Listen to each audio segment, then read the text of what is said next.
Hello, welcome back.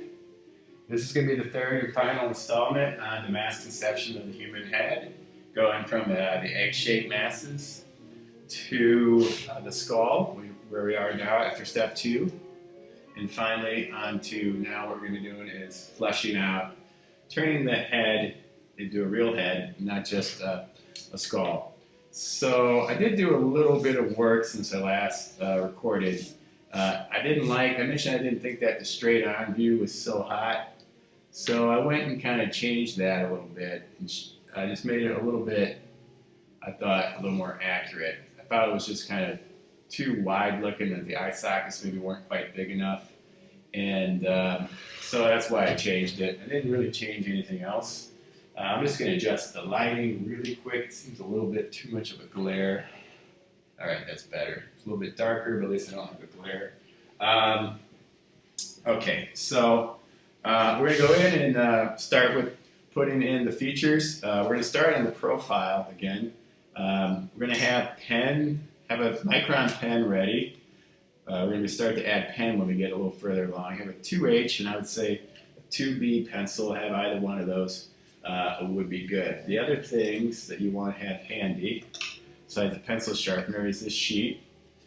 I'm going to be following along with this instruction sheet or the PowerPoint. And then your manual, we're going to be looking at a lot of different information in the manual.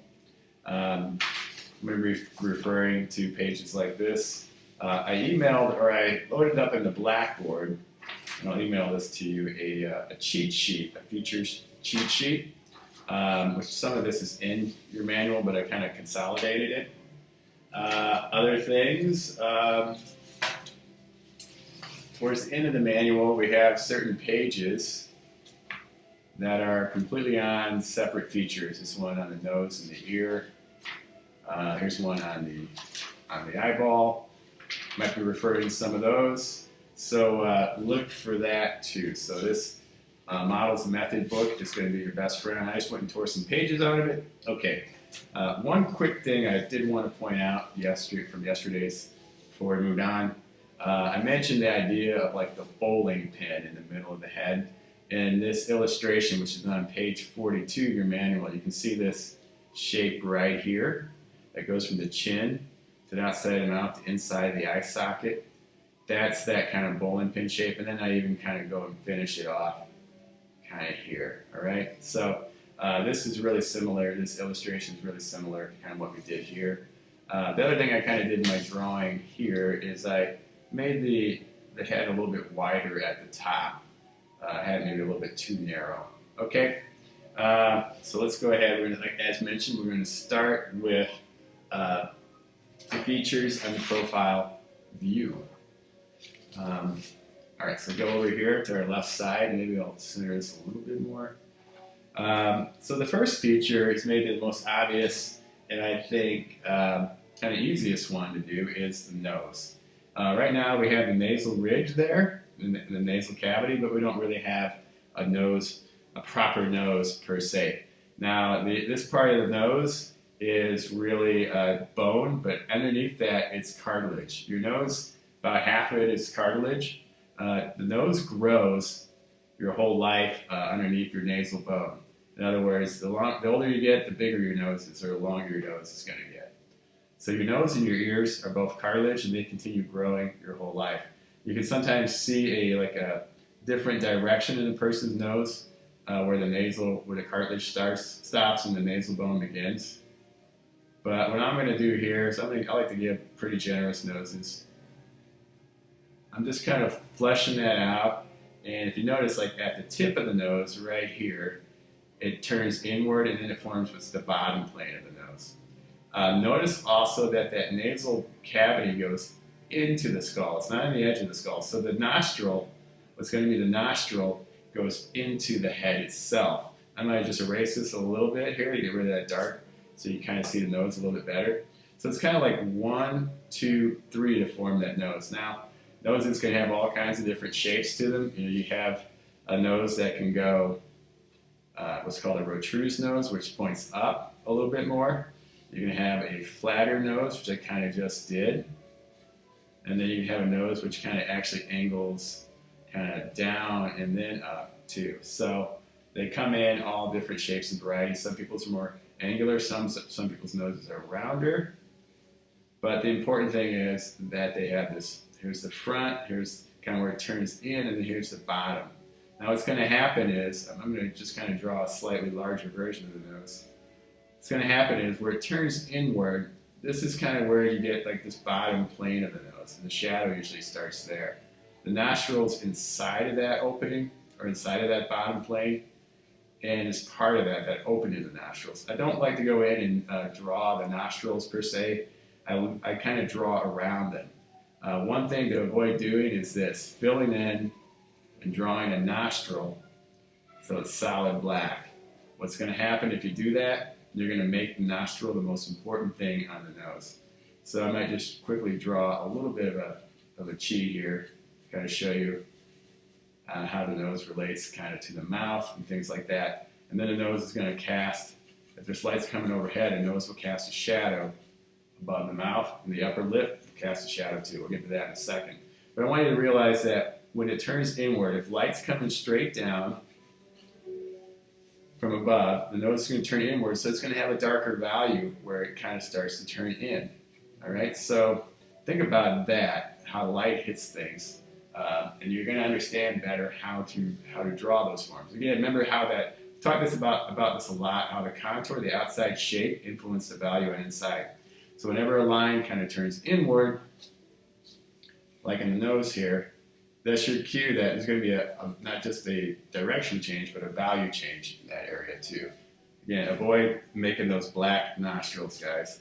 The nostrils are already basically in shadow, the opening of the nostrils. Here's kind of where the nostrils kind of flare out. That's a different kind of form. But anyhow, just avoid doing that, right? So let's get back to our actual drawing here. So I'm bringing this guy in. I'm going to draw my nostrils here, or nostril. You only see one from this view. The cheekbone, I might go ahead and emphasize a little bit more in the sense that, let me turn to my third page here. You can see in my drawing here this big plane change in the cheekbone. That's the front of the cheekbone to the side of the cheekbone. I got that pretty well indicated in my skull. You can really see this in the human being. Some people have more pronounced cheekbones than others, of course, but try to kind of indicate that even in your fleshed out person. All right, so what's going to happen here, we're going to go to the mouth next. Now when you add kind of the flesh to the mouth, it creates a little bit more size to it. It gives the mouth is really kind of a fleshy area, so I'm putting like the skin on top of that skull. So the skin's going to add dimension to the skull. So I'm going to have this shape here, right beneath the nose, and then the upper lip is really basically just a big directional change. It's a form that goes into the shape of the head.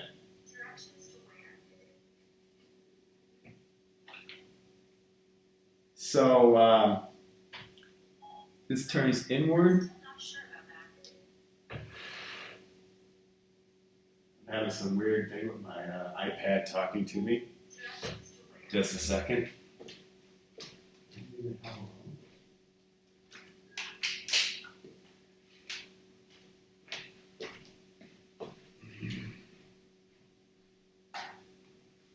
Okay, sorry about that. My iPad started talking to me.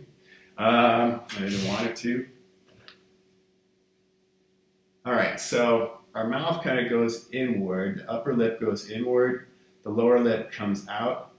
And then you have this concavity here where the right beneath the top of the chin or the mental protuberance. So there's a shadow that's going to happen there. There's a shadow that happens in the lips. Maybe I'll go back to my drawing of the nose in the lips. So just like the nose, bottom of the nose has a shadow, that upper lip goes into the form of the mouth and the head. So as it curves in, you get a darker value there. It has a shadow, and that upper lip actually casts a little bit of shadow on the lower lip. So also, the upper lip does not go in really that far. It probably goes in just slightly past the width of the nose. If you draw a line straight down to the nose to where the outside of the mouth is in the profile, you'd see it's not that far in. Remember, you're only seeing half of the mouth in the profile. You're only seeing half of the things. So if you draw a line in the mouth that goes really far in, something like that, imagine what's going to happen when that person turns around and looks at you. You're going to have this mouth that is like, it's going to look like the Joker on his most evil grinning day. So the mouth does not go in really that far in the profile. People overdo that a lot. So there's the lower lip comes out and then it curves in. And then it goes kind of downward like this. And then the form of the chin then kind of comes out and goes kind of in front of that a little bit. So you get this like 1, 2, 3, 4, 5, and then you kind of the bottom of the chin there, okay? So let's go back to our drawing. And again, when things turn inward, that's where you're gonna have a shadow start. When things come outward, that's where light hits it. So you can see as my chin comes out here, like right here, it's going to get lighter, and I'm also going to kind of round out that chin, make it a little fleshier, because the flesh in the chin is pretty substantial too. All right, so I got my lips, I got my nose. I might add a little bit more value for my nose. I'm going to talk about the jawline here a little bit more. So I'm going to kind of round that off a little bit too. Things are going to be a little bit softer in the head, the actual head, than the skull. The bottom side of the jaw, there's actually a bit of a plane kind of in there. We are going to put the neck in a second as well. All right, so we're fleshing this guy out. Let's go ahead, we'll do the eyeball. I might go in and just erase a little bit of these lines that are inside of the eye socket to help me kind of show you a little bit better about the eyeball. Again, if you turn to your manual, go to the section about eyeballs. You'll see a lot about the profile of the eye, and let me maybe show you that really quick. All right, so look at this page here. So here's kind of our eyeball kind of in profile versus an eyeball that's in straight. We have an opposite view of that, but notice how this eyeball in the profile, you don't see that much of it. And the eyeball actually kind of curves inward, the upper eyelid kind of wraps around the opening of the eye, and then you have your iris here. So your iris, which is normally you see this shape here, which is almost a perfect circle, turned sideways is going to become an ellipse. So your profile of the eyeball is actually, the iris is actually an ellipse. And again, you're only seeing half of an eyeball that you're used to seeing when you see a head straight on. So it's different. You have to take that in consideration, that for shortening, viewpoints all change how you actually see and understand things. You think about the Egyptian kind of paintings that are in the kind of your classic Egyptian paintings where they show the whole eyeball on the side of a profile of a figure. They actually did that on purpose. That wasn't because they didn't know how to do that. It was more symbolic. So don't try to draw the whole eyeball from the profile. That won't make any sense. You're going to draw a foreshortened eyeball. So I'm going to go ahead and kind of lay in my eyeball. Now my eyeball exists inside my eye socket, not on the outside. So that the eyeball is actually quite a ways into the form of the skull and the head. It doesn't exist on the edge. It's behind the nose. So I'm going to kind of form my eye socket a little bit stronger so you guys can see it. But the top of the eye, I'm really thinking about the eyeball. I'm drawing a whole ball shape first that kind of nestles inside of my eye socket. And then my upper eyelid wraps around the eyeball, the opening of the eye, and then it goes kind of inward from there. So again, the eyeball kind of slants from the top to the bottom. It has a slight kind of angle to it. Let's see, how's that doing? And then I'm going to just put my iris in a little bit. So you might be surprised that you don't really see that much of the eye in profile. It's a pretty small kind of shape and form inside the overall shape of the head, especially in the profile. A lot of people like to emphasize the eyeballs, and I love drawing eyeballs too, but it is definitely something you can overdo if you don't think about it being a profile view. I'm always kind of looking at this. I know I can do things better than I can in these demos if I get a little more time. Doing my best though to kind of show you how I think about drawing the human head. So it's starting to look a little more like a human, which is good. The other thing is maybe I'll just get my forehead in here a little bit stronger than I just had it before. Okay, so let's talk about the ear. I mentioned the mastoid process quite a few times. The ear kind of attaches somewhere like right above the mastoid process, kind of right above and in front of it some. And the ear follows the same direction of that angle of your jawline. So what I'm saying is it doesn't attach straight up and down. It attaches at an angle just like the same angle as your jawline. And the ear itself is kind of like a disc-like shape with the upper lobe kind of overlapping. It's almost like if you try to draw a tire, a bicycle tire, from a foreshortened view, and it kind of wraps around this kind of inner disc, something kind of like that. In the eye, the earlobe and the nose all vary a lot in lengths in people. It's one of the things that really is kind of cool about people is I'm going to make my earlobe a little bit bigger, is they have such variety, not only in the shapes of their head, but also each feature has so many varieties. Every person has a different shaped nose and ear. So the top of the ear generally is right above that halfway line. It's about at the same height as the eyeball. And the bottom of the ear generally, if you're going to go general with it, is usually at the same height as the bottom of the nose, kind of more or less, in the profile and also for all the other views too. All right, so I'm getting pretty far along here. I might just kind of like flesh this out a little bit by getting rid of like some of my kind of open spots that I had in the skull line and fleshing it out. I do want to mention how that bowling pin shape or form, how that's visible in the profile too. The outside of the mouth does have a kind of a pretty pronounced kind of value change to it as it kind of curves kind of around in the figure. All right, so I mentioned drawing the neck. You can see it in my sketch over here, or the printout for the instructions. The neck in the profile does not attach straight up and down. We talk about that a lot. It attaches at an angle that goes slightly that way, out from the side.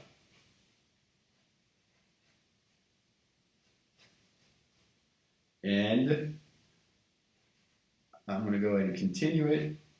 Again, it's like two parallel, it's like a tube that's kind of tilted a little bit. My neck looks a little skinny for this guy. I'm going to actually connect from the mastoid process down this way. This is going to form that muscle called the sternomastoid. And it kind of wraps around and shows up kind of on the other side. You see this, okay? And the neck, again, we talked about this in class. The trapezius muscle actually kind of overlaps and goes in front of the neck in the profile view. So you don't see like the whole length of the neck because it's kind of overlapped by the trapezius muscle and then your actual shoulder. And you might even be able to see a little bit of the opposite side of the shoulder on the profile too. Depends on the angle that you're looking at. Now, the egg-shaped masses are a bit of an exaggeration in the sense that the back of the head especially would probably not be quite so far back. It's not going to be maybe as far back as it is in my initial kind of drawing. So I might just go ahead and angle that up a little bit more. I might lose a little bit of that back side of the head there. Just a little bit. Usually there's this kind of bony knob at the back of the head too. That might give some people like a bit of an angle kind of right there. All right, so that's pretty good, I think. I might go in with my pen, start to kind of layer on top of it. So you guys are going to have the option of going over this with ink wash to really add more value to it. in terms of light and dark.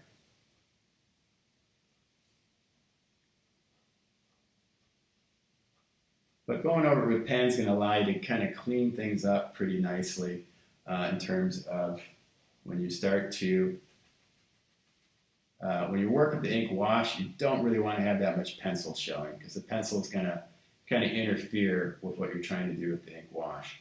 Now that the head will also kind of cast a shadow kind of onto the neck. Some glare in my drawing here. Maybe I just got too many pencil lines. I might get rid of this line over here a little bit. Don't feel like you got to like completely erase and get rid of these lines. Maybe I will go a little bit over again, a little cheat on the eyeball, kind of a close-up of that in the profile.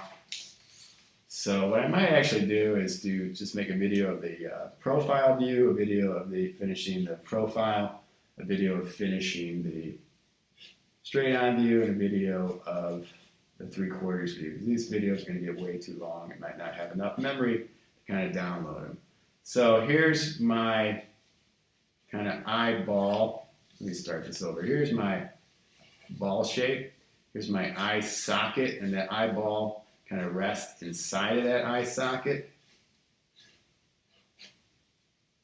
And then my opening, my upper eyelid wraps around that eyeball.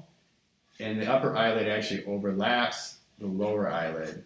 The lower eyelid is not nearly as long as the upper eyelid. Now the eyelids themselves have kind of mass to them, they have dimension to them, they wrap around and they make these little planes, and the upper eyelid will actually cast a little bit of a shadow onto the lower. And one thing to notice about the iris is usually the iris is overlapped by that upper eyelid. It doesn't just completely be exposed. Here in this illustration right here, you can see how the upper eyelid overlaps the iris some. You only see the whole shape of the iris usually when somebody is stunned, shocked, angry, scared, something like that. It's a pretty dramatic expression, so you don't want to show that unless that's what you're actually hoping to kind of accomplish when you draw your figures. So there's kind of more of a close-up of the eyeball a little bit. So, all right, you know what I'm going to do? I'm going to call this one a video pretty soon. Let's talk just a little bit about, again, I'm going to have some value in the brow ridge as the brow turns inward. I'm going to have a shadow there. I might pronounce that plane change in the nose, from the front plane to the side of the nose. And a little bit of a cast shadow from the upper lip into that recess of the chin. But say I wanted to put some hair on my figure here. That's pretty normal. Most people might have hair. I don't have a whole lot, but that's my problem. What I like to do is kind of just show first like the shape of the hairline. So say this guy's got some sideburns. Usually the hairline follows this curve here, and then at the temple it kind of peaks, and then it kind of goes up and it starts, depends how low or high you want your hairline. But the hair, again, remember the hair, or if your figure is wearing a hat, that's going to add height to your head. In other words, it doesn't exist inside the head, it adds dimension on top of it. And usually the back of the head right here towards the very top back, usually you got a bit of, it's like the fontanelle, hair kind of goes down and then kind of comes up. And again, the hair is going to add to your head. It's going to add height, width, dimension to it, and not fit inside of it. Okay, so yeah, so if I did want to draw any clothing, that would be kind of something you might want to take a look at, but you know, adding like a collared shirt might be kind of fun. Let's see, or just a t-shirt, but let's just say this guy's got some type of a collared shirt. You would see, let me push this up a little bit more, you would see this kind of shape like this, and you might even see a little bit of kind of the opposite side of it, and that collar would be kind of foreshortened and hidden some by the trapezius muscles kind of over there. All right, you know what I'm going to do? I'm going to call that a video just for the profile. I will call this part 3 profile. Then we'll do part 3 straight on and part 3 3/4. I don't know how long these videos are going to be in total, but it's probably good to take a break right here and call it one for this.